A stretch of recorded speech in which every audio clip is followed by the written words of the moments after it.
When we got our new PS4, I decided that I needed at least one game that I could play on it, and the obvious choice for me was Minecraft. I've been a PC player for quite some time, so I decided, well, let's give it a bash on the PS4, and these are some of my impressions. Now, this applies to the PS4 version 1.22, so if you don't have that, please update to that version. Here you can see that you've got 3 control configurations that you can choose from. I chose the first one for no particular reason. Here I want to illustrate a very irritating user interface issue that I had with the game. Notice how the game continues while you are required to enter text.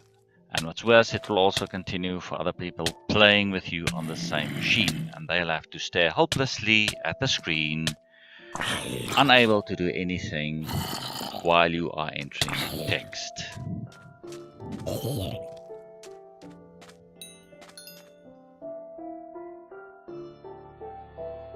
To run, push the move stick forward, release it, and push it again. If you've done it correctly, then you'll see a little icon in the top left-hand side of the screen of your character running. Swimming can be tricky. You have to press the jump button to stay afloat, or you'll drown. You have to press the left stick to move forward, backward, left, or right. And you have to use the right stick to change the direction in which you face. 3 controls with only 2 hands. Well, that might be a bit tricky. Another control issue I had is that it can be quite tricky to aim a bow. You might need a slight nudge to the left or the right to get the crosshair on your target, and it's a bit hard for me anyway to get that precise small movement with a control stick, and it's much easier to do that with a computer mouse. Oops, I didn't obviously pay attention to the creeper that got me. Let's go for the spider. Okay. And it is spawned for some bizarre reason. See? There. Oh, there you go. Got it. One of the nice things of the PS4 version is that you start off with a map, and it shows your current coordinates at the top. Now, for a person like me who can get lost easily, it's quite handy to have this feature. You can take note of where your home is, where you find dungeons or mines or whatever places of interest you find. Just be careful though, then if you die and you are not able to retrieve your items on time, you will lose the map. However, if you make another map, if you construct another map, then that map will be a copy of the map that you lost in exactly the same state, with exactly the same area filled in at the time you lost it.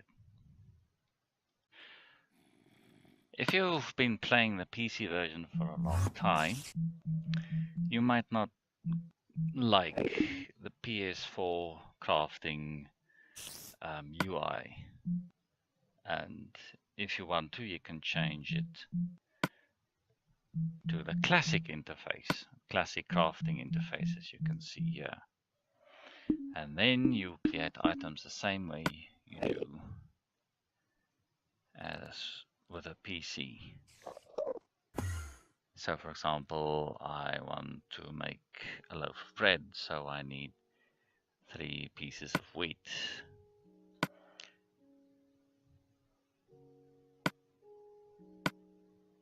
There you go, a loaf of bread using the classic interface.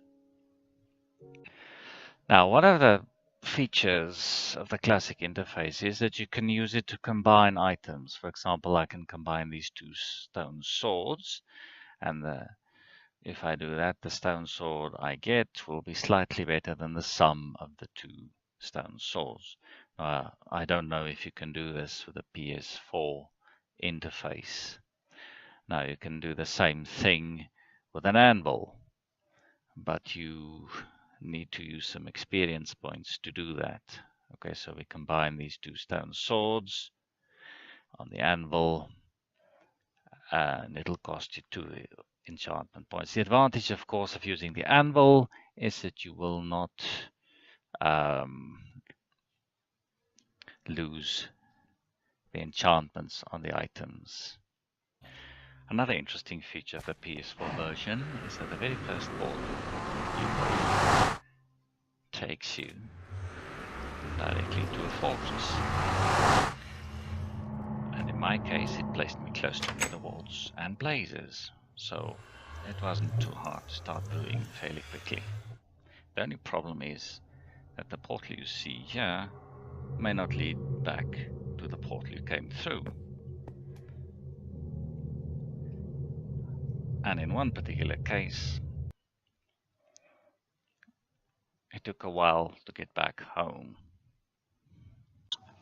Now folks, this is my very first video, so I hope you won't be too hard on me, and hopefully things can only get better from here. Thank you for watching.